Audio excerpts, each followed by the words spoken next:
ওমানের এয়ারপোর্টে বর্তমানে অনেক বাংলাদেশি প্রবাসী বড় অঙ্কের জরিমানা গুনছেন। এর পেছনে মূলত তিনটি প্রধান আইনি জটিলতা কাজ করছে। সাম্প্রতিক তথ্যানুযায়ী জরিমানা দেওয়ার প্রধান কারণগুলো নিচে তুলে ধরা হলো।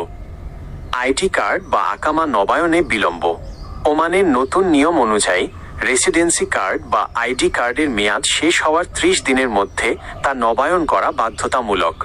জরিমানা নবায়নে দেরি হলে প্রতি মাসের জন্য 10 ওমানি রিয়াল জরিমানা করা হয়, সর্বোচ্চ 500 রিয়াল পর্যন্ত হতে পারে।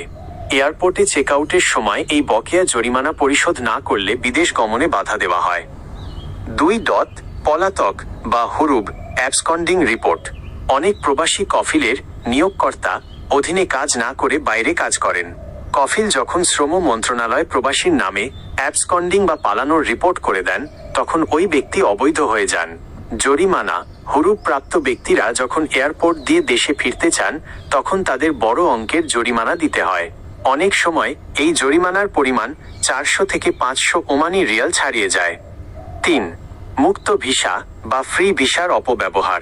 ওমানে আইনত ফ্রি ভিসা বলতে কিছু নেই। যারা এক কফিলের ভিসায় এসে অন্য জায়গায় কাজ করেন, তারা শ্রম আইন লঙ্ঘনের দায়ে অভিযুক্ত হন।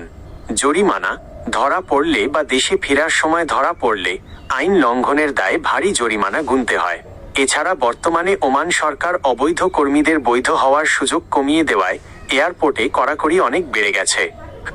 অন্যান্য সাধারণ কারণ: ওভারস্টে ভিজিট ভিসায় এসে মেয়াদের অতিরিক্ত সময় অবস্থান করা, পেশাগত অমিল, পাসপোর্টে থাকা পেশার সাথে বর্তমান কাজের মিল না থাকা, নিবন্ধনহীন থাকা, নতুন ডিজিটাল সিস্টেমে নিজের তথ্য আপডেট না করা।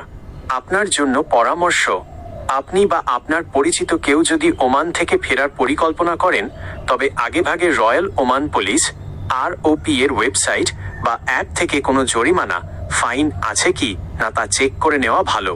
এতে এয়ারপোর্টে গিয়ে বিড়ম্বনায় পড়তে হবে না। আপনি কি জানতে চান কিভাবে অনলাইনে ওমানের জরিমানা বা স্ট্যাটাস চেক করতে হয়?